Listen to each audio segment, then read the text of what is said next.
The Disintegration Machine, Arthur Conan Doyle. Professor Challenger was in the worst possible humor. As I stood at the door of his study, my hand upon the handle and my foot upon the mat, I heard a monologue which ran like this, the words booming and reverberating through the house. Yes, I say it is the second wrong call. The second in one morning. Do you imagine that a man of science is to be distracted from essential work by the constant interference of some idiot at the end of the wire? I will not have it. Send this instant for the manager. Oh. You are the manager. Well, why don't you manage? Yes, you certainly manage to distract me from work the importance of which your mind is incapable of understanding. I want the superintendent. He is away? So I should imagine. I will carry you to the law courts if this occurs again. Crowing cocks have been adjudicated upon. I myself have obtained a judgment. If crowing cocks, why not jangling bells? The case is clear. A written apology. Very good. I will consider it. Good morning. It was at this point that I ventured to make my entrance. It was certainly an unfortunate moment. I confronted him as he turned from the telephone, a lion in its wrath. His huge black beard was bristling, his great chest was heaving with indignation, and his arrogant grey eyes swept me up and down as the backwash of his anger fell upon me. Infernal, idle, overpaid rascals. He boomed. I could hear them laughing while I was making my just complaint. There is a conspiracy to annoy me. And now, young Malone, you arrived to complete a disastrous morning. Are you here, may I ask, on your own account, or has your rag commissioned you to obtain an interview? As a friend you are privileged, as a journalist you are outside the pale. I was hunting in my pocket for McArdle's letter when suddenly some new grievance came to his memory. His great hairy hands fumbled about among the papers upon his desk and finally extracted a press cutting. You have been good enough to allude to me in one of your recent lucubrations, he said, shaking the paper at me. It was in the course of your somewhat fatuous remarks concerning the recent saurian remains discovered in the Solenhofen slates. You began a paragraph with the words, Professor G.E. Challenger, who is among our greatest living scientists. Well, sir?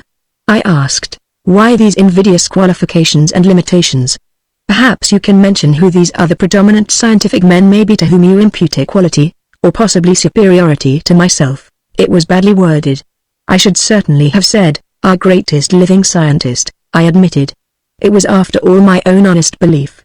My words turned winter into summer. My dear young friend, do not imagine that I am exacting, but surrounded as I am by pugnacious and unreasonable colleagues, one is forced to take one's own part. Self-assertion is foreign to my nature, but I have to hold my ground against opposition. Come now. Sit here. What is the reason of your visit? I had to tread warily, for I knew how easy it was to set the lion roaring once again. I opened McArdle's letter. May I read you this, sir? It is from McArdle, my editor. I remember the man, not an unfavorable specimen of his class. He has, at least, a very high admiration for you. He has turned to you again and again when he needed the highest qualities in some investigation. That is the case now. What does he desire? Challenger plumed himself like some unwieldy bird under the influence of flattery. He sat down with his elbows upon the desk, his griller hands clasped together, his beard bristling forward, and his big grey eyes, half covered by his drooping lids, fixed benignly upon me. He was huge in all that he did, and his benevolence was even more overpowering than his truculence. I'll read you his note to me. He says, please call upon our esteemed friend, Professor Challenger, and ask for his cooperation in the following circumstances. There is a Latvian gentleman named Theodore Nema living at Whitefriars Mansions, Hampstead, who claims to have invented a machine of a most extraordinary character which is capable of disintegrating any object placed within its sphere of influence. Matter dissolves and returns to its molecular or atomic condition. By reversing the process it can be reassembled. The claim seems to be an extravagant one, and yet there is solid evidence that there is some basis for it and that the man has stumbled upon some remarkable discovery. I need not enlarge upon the revolutionary character of such an invention, nor of its extreme importance as a potential weapon of war.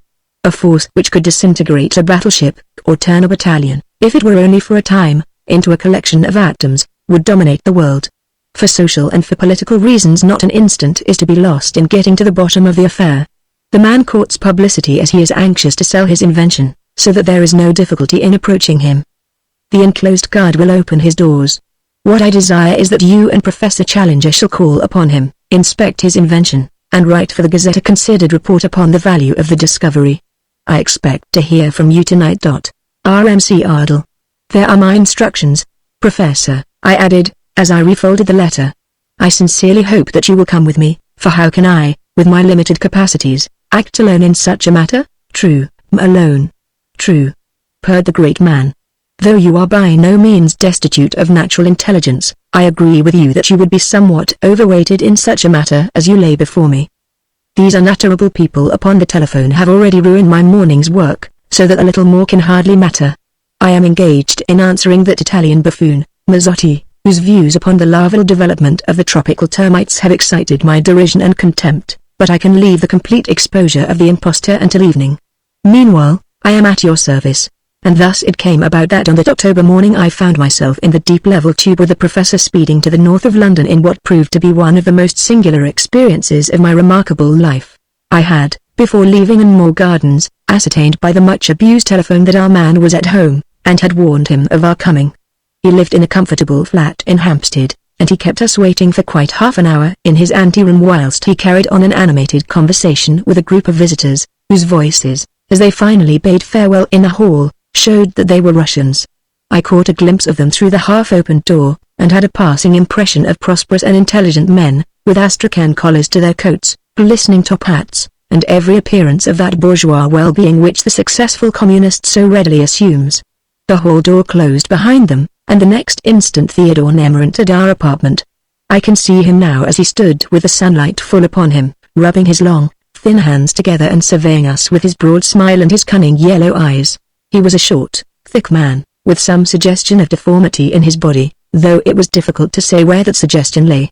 One might say that he was a hunchback without the hump. His large, soft face was like an underdone dumpling, of the same color and moist consistency, while the pimples and blotches which adorned it stood out the more aggressively against the pallid background.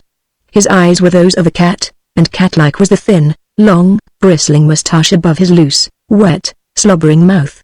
It was all low and repulsive until one came to the sandy eyebrows. From these upwards there was a splendid cranial arch such as I have seldom seen. Even Challenger's hat might have fitted that magnificent head. One might read Theodore Nemmer as a vile, crawling conspirator below, but above he might take rank with the great thinkers and philosophers of the world. Well, gentlemen, said he, in a velvety voice with only the least trace of a foreign accent, you have come, as I understand from our short chat over the wires, in order to learn more of the Nemmer disintegrator. Is it so? Exactly. May I ask whether you represent the British government? Not at all. I am a correspondent of the Gazette, and this is Professor Challenger, an honored name, a European name. His yellow fangs gleamed in obsequious amiability. I was about to say that the British government has lost its chance. What else it has lost it may find out later. Possibly its empire as well. I was prepared to sell to the first government which gave me its price, and if it has now fallen into hands of which you may disapprove, you have only yourselves to blame. Then you have sold your secret, at my own price. You think the purchaser will have a monopoly? Undoubtedly he will. But others know the secret as well as you. No, sir. He touched his great forehead. This is the safe in which the secret is securely locked, a better safe than any of steel, and secured by something better than a Yale key. Some may know one side of the matter, others may know another. No one in the world knows the whole matter save only I, and these gentlemen to whom you have sold it. No, sir, I am not so foolish as to hand over the knowledge until the price is paid. After that it is I whom they buy, and they move this safe. He again tapped his brow with all its contents to whatever point they desire. My part of the bargain will then be done, faithfully, ruthlessly done. After that, history will be made. He rubbed his hands together and the fixed smile upon his face twisted itself into something like a snarl. You will excuse me, sir, boomed Challenger, who had sat in silence up to now, but whose expressive face registered most complete disapproval of Theodore Nemmer. We should wish before we discuss the matter to convince ourselves that there is something to discuss. We have not forgotten a recent case where an Italian, who proposed to explode mines from a distance, proved upon investigation to be an arrant impostor. History may well repeat itself. You will understand, sir, that I have a reputation to sustain as a man of science, a reputation which you have been good enough to describe as European, though I have every reason to believe that it is not less conspicuous in America. Caution is a scientific attribute, and you must show us your proofs before we can seriously consider your claims. Nemmer cast a particularly malignant glance from the yellow eyes at my companion, but a smile of affected geniality broadened his face. You live up to your reputation, Professor. I had always heard that you were the last man in the world who could be deceived. I am prepared to give you an actual demonstration which cannot fail to convince you, but before we proceed to that I must say a few words upon the general principle. You will realize that the experimental plant which I have erected here in my laboratory is a mere model, though within its limits it acts most admirably.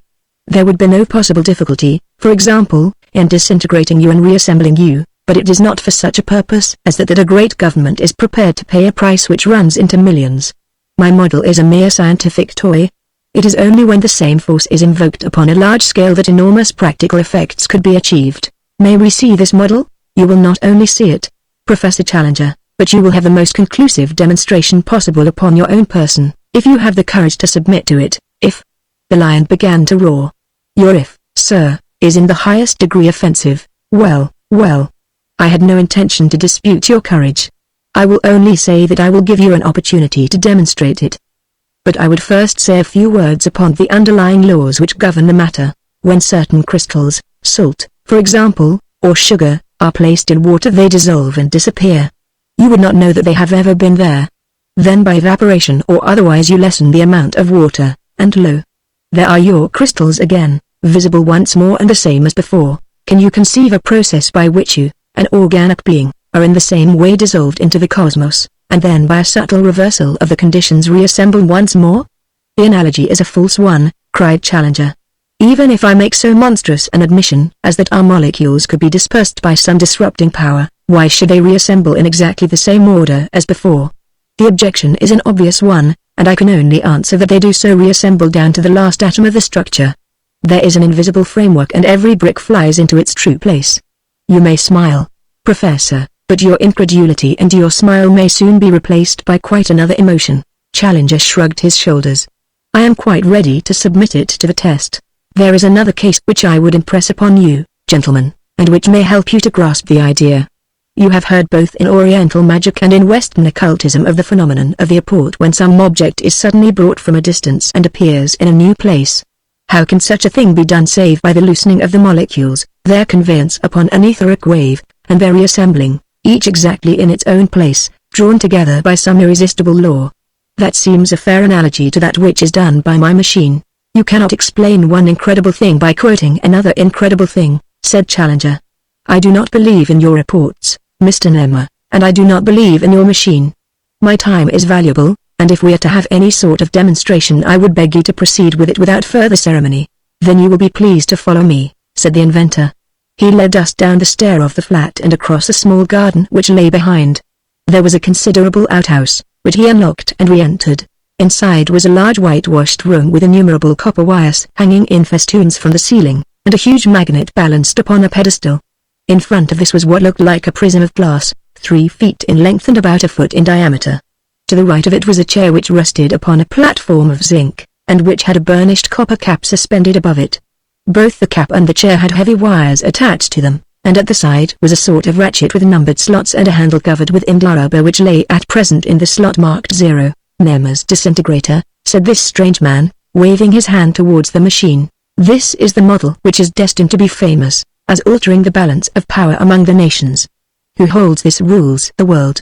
Now, Professor Challenger, you have, if I may say so, treated me with some lack of courtesy and consideration in this matter. Will you dare to sit upon that chair and to allow me to demonstrate upon your own body the capabilities of the new force? Challenger had the courage of a lion, and anything in the nature of a defiance roused him in an instant to a frenzy. He rushed at the machine, but I seized his arm and held him back. You shall not go, I said. Your life is too valuable. It is monstrous. What possible guarantee of safety have you? The nearest approach to that apparatus which I have ever seen was the electrocution chair at Sing Sing. My guarantee of safety, said Challenger, is that you are a witness and that this person would certainly be held for manslaughter at the least should anything befall me. That would be a poor consolation to the world of science, when you would leave work unfinished which none but you can do. Let me, at least, go first, and then, when the experience proves to be harmless, you can follow. Personal danger would never have moved Challenger, but the idea that his scientific work might remain unfinished hit him hard. He hesitated, and before he could make up his mind I had dashed forward and jumped into the chair. I saw the inventor put his hand to the handle. I was aware of a click. Then for a moment there was a sensation of confusion and a mist before my eyes. When they cleared, the inventor with his odious smile was standing before me, and Challenger, with his apple-red cheeks drained of blood and color, was staring over his shoulder. "Well, get on with it," said I. "It is all over." "You responded admirably," Nem replied. "Step out, and Professor Challenger will now, no doubt, be ready to take his turn." I have never seen my old friend so utterly upset. His iron nerve had for a moment completely failed him. He grasped my arm with a shaking hand. "My God, Malone, it is true," said he. "You vanished. There is not a doubt of it." There was a mist for an instant and then vacancy. How long was I away? 2 or 3 minutes. I was, I confess, horrified. I could not imagine that you would return. Then he clicked this lever, if it is a lever, into a new slot, and there you were upon the chair, looking a little bewildered but otherwise the same as ever. I thanked God at the sight of you. He mopped his moist brow with his big red handkerchief. "Now, sir," said the inventor. "Or perhaps your nerve has failed you?" Challenger visibly braced himself. Then, pushing my protesting hand to one side, he seated himself upon the chair. The handle clicked into number 3. He was gone. I should have been horrified but for the perfect coolness of the operator. "It is an interesting process, is it not?" he remarked. "When one considers the tremendous individuality of the professor, it is strange to think that he is at present a molecular cloud suspended in some portion of this building. He is now, of course, entirely at my mercy. If I choose to leave him in suspension, there is nothing on earth to prevent me. I would very soon find means to prevent you." The smile once again became a snarl. "You cannot imagine that such a thought ever entered my mind. Good heavens! Think of the permanent dissolution of the great Professor Challenger, vanished into cosmic space and left no trace. Terrible. Terrible. At the same time he has not been as courteous as he might. Don't you think some small lesson dash?" "No, I do not." "Well, we will call it a curious demonstration. Something that would make an interesting paragraph in your paper. For example, I have discovered that the hair of the body, being on an entirely different vibration to the living organic tissues, can be included or excluded at will. It would interest me to see the bear without his bristles. Behold him." There was the click of the lever. An instant later Challenger was seated upon the chair once more. But what a Challenger! What a shorn lion! Furious as I was at the trick that had been played upon him, I could hardly keep from roaring with laughter. His huge head was as bald as a baby's and his chin was as smooth as a girl's. Bereft of his glorious mane, the lower part of his face was heavily jowled and ham-shaped, while his whole appearance was that of an old fighting gladiator, battered and bulging, with the jaws of a bulldog over a massive chin. It may have been some look upon our faces. I have no doubt that the evil grin of my companion had widened at the sight, but, however that may be, Challenger's hand flew up to his head and he became conscious of his condition.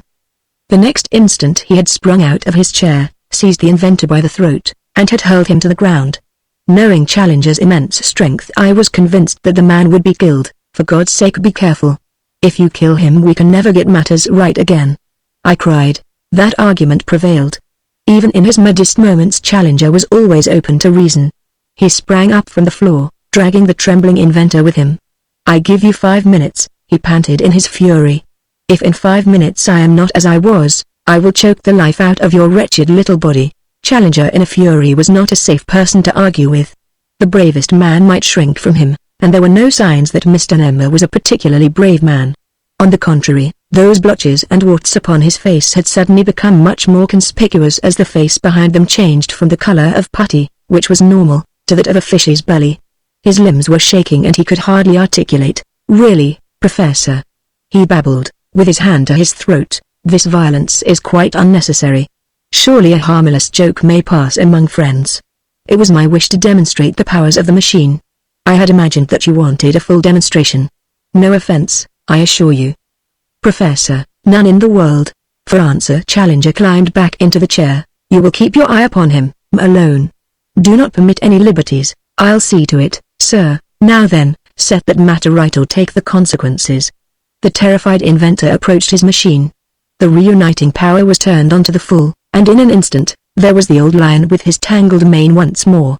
He stroked his beard affectionately with his hands and passed them over his cranium to be sure that the restoration was complete. Then he descended solemnly from his perch. "You have taken a liberty, sir, which might have had very serious consequences to yourself. However, I am content to accept your explanation that you only did it for purposes of demonstration.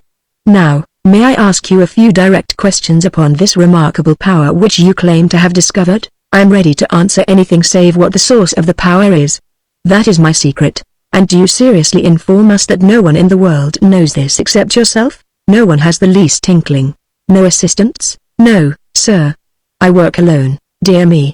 That is most interesting. You have satisfied me as to the reality of the power, but I do not yet perceive its practical bearings. I have explained, sir, that this is a model. But it would be quite easy to erect a plant upon a large scale. You understand that this acts vertically. Certain currents above you, and certain others below you, set up vibrations which either disintegrate or reunite. But the process could be lateral.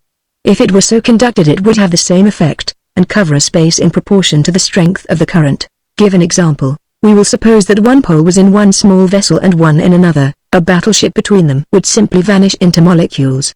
So also with a column of troops. And you have sold this secret as a monopoly to a single European power? Yes, sir, I have. When the money is paid over they shall have such power as no nation ever had yet. You don't even now see the full possibilities if placed in capable hands which did not fear to wield the weapon which they held. They are immeasurable. A gloating smile passed over the man's evil face. Conceive a quarter of London in which such machines have been erected. Imagine the effect of such a current upon the scale which could easily be adopted. Why, he burst into laughter, I could imagine the whole Thames Valley being swept clean, and not one man, woman, or child left of all these teeming millions. The words filled me with horror, and even more the air of exultation with which they were pronounced. They seemed, however, to produce quite a different effect upon my companion. To my surprise he broke into a genial smile and held out his hand to the inventor. Well, Mr. Nema, we have to congratulate you, said he. There is no doubt that you have come upon a remarkable property of nature which you have succeeded in harnessing for the use of man. That this use should be destructive is no doubt very deplorable, but science knows no distinctions of the sort, but follows knowledge wherever it may lead. Apart from the principle involved you have, I suppose, no objection to my examining the construction of the machine? None in the least. The machine is merely the body. It is the soul of it, the animating principle, which you can never hope to capture, exactly. But the mere mechanism seems to be a model of ingenuity. For some time he walked round it and fingered its several parts. Then he hoisted his unwieldy bulk into the insulated chair. Would you like another excursion into the cosmos? Asked the inventor. Later, perhaps, later. But meanwhile there is, as no doubt you know, some leakage of electricity. I can distinctly feel a weak current passing through me. Impossible. It is quite insulated, but I assure you that I feel it. He levered himself down from his perch. The inventor hastened to take his place. I can feel nothing. Is there not a tingling down your spine? No, sir, I do not observe it. There was a sharp click and the man had disappeared. I looked with amazement at Challenger. Good heavens! Did you touch the machine, Professor? He smiled at me benignly with an air of mild surprise. Dear me! I may have inadvertently touched the handle, said he. One is very liable to have awkward incidents with a rough model of this kind. This lever should certainly be guarded. It is in number 3. That is the slot which causes disintegration, so I observed when you were operated upon. But I was so excited when he brought you back that I did not see which was the proper slot for the return. Did you notice it? I may have noticed it, young Malone, but I do not burden my mind with small details. There are many slots and we do not know their purpose. We may make the matter worse if we experiment with the unknown. Perhaps it is better to leave matters as they are, and you would. Exactly. It is better so. The interesting personality of Mr. Theodore Nema has distributed itself throughout the cosmos. His machine is worthless, and a certain foreign government has been deprived of knowledge by which much harm might have been wrought. Not a bad morning's work, young Malone. Your rag will no doubt have an interesting column upon the inexplicable disappearance of a Latvian inventor shortly after the visit of its own special correspondent. I have enjoyed the experience. These are the lighter moments which come to brighten the dull routine of study. But life has its duties as well as its pleasures, and I now return to the Italian Mazzotti and his preposterous views upon the larval development of the tropical termites. Looking back, it seemed to me that a slight oleaginous mist was still hovering round the chair. But surely, I urged. The first duty of the law-abiding citizen is to prevent murder, said Professor Challenger. I have done so. Enough, Malone, enough. The theme will not bear discussion. It has already disengaged my thoughts too long from matters of more importance.